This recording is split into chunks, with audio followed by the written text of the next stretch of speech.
Have you ever agreed to something and instantly felt smaller? Not exhausted, not overwhelmed, just slightly off. A friend asks for a favor. You say yes. Your manager adds another task. You nod. Someone suggests a restaurant you don't like. You smile and say, "Sounds good." Nothing dramatic happened. And yet later, you feel drained, a little irritated, maybe even distant. Here's what makes this pattern confusing. From the outside, you look kind, flexible, easy to be around. Inside, you feel tense. That tension is the real story. Because people who try to please everyone aren't trying to be fake. They're trying to stay connected. And the emotional conflict underneath is simple. I don't want to lose this relationship, but I'm not saying what I actually feel. When those two needs clash, connection and honesty, most brains choose connection. Not because you're weak, because your nervous system treats social rejection as threat. Studies on social exclusion show that being left out activates some of the same neural regions associated with physical pain. Not identical, but overlapping enough to tell us this. Belonging matters deeply to the brain. So when you sense even mild disappointment from someone, your body reacts quickly. Tight chest, quick agreement, automatic accommodation. It feels like politeness. But neurologically, it's protection. Your brain isn't asking, "What do I want right now?" It's asking, "What keeps me safe in this moment?" For many people, this wiring started early. If harmony in your environment meant stability, if approval meant things stayed calm, your brain learned a rule. Minimize friction. Stay liked. Psychologists sometimes call this pattern self-silencing, suppressing your own needs to avoid conflict. Research suggests that chronic self-silencing is linked with increased stress and lower relationship satisfaction over time. Not because caring is wrong, but because repeatedly overriding yourself creates internal strain. Here's another layer most people miss. People pleasing isn't only fear-based, it's also reward-based. Being seen as reliable feels good. Being appreciated feels good. Being the easy one feels stable. Humans are wired to experience social approval as rewarding. When behavior leads to approval, that behavior tends to repeat. So now you have two forces working together.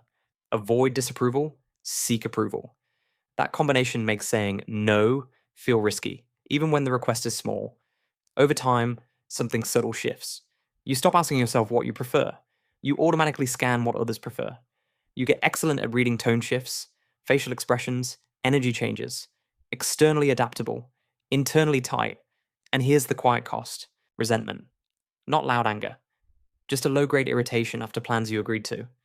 A sense of being unseen in relationships you work hard to maintain. And then comes the confusion. I chose this, so why do I feel annoyed? Because when agreement becomes automatic, it stops feeling like generosity. It starts feeling like obligation. And obligation without conscious choice drains you. The deeper mistaken belief underneath all of this is rarely spoken out loud. It sounds like this: if someone is disappointed in me, I've done something wrong. That belief turns every boundary into a potential threat. Disappointment feels like rejection. Rejection feels like loss. So you smooth things over. You soften your opinion. You say it's fine when it isn't. And gradually something fades. Not your kindness, your visibility. Because people can only respond to the version of you that you show them. If that version never disagrees, never has limits, never expresses preference, then no one actually meets you. And here's the uncomfortable thought. What if your nervous system is running an old safety rule that no longer fits your current life? What if honesty isn't as dangerous as your body predicts? You're not lying to yourself that everything is fine. You're teaching yourself something new. Discomfort does not equal abandonment. Every time you set a small boundary and the relationship survives, your brain updates its prediction. That's how patterns change. Next step is simple. Start expressing small preferences. I'd rather sit here. I'm not really in the mood. I actually think differently. Not to control, but to be present. When you clearly show where you stand, people learn where you stand. Healthy relationships adjust. Unhealthy dynamics resist. Either way, you gain clarity. And clarity is lighter than silent resentment. If someone only likes the version of you that has no limits, they don't like you. They like your compliance. You are not valuable because you're easy. You are valuable because you're real. This week, try one small boundary in a low stakes situation. Notice the anxiety. Notice that nothing catastrophic happens.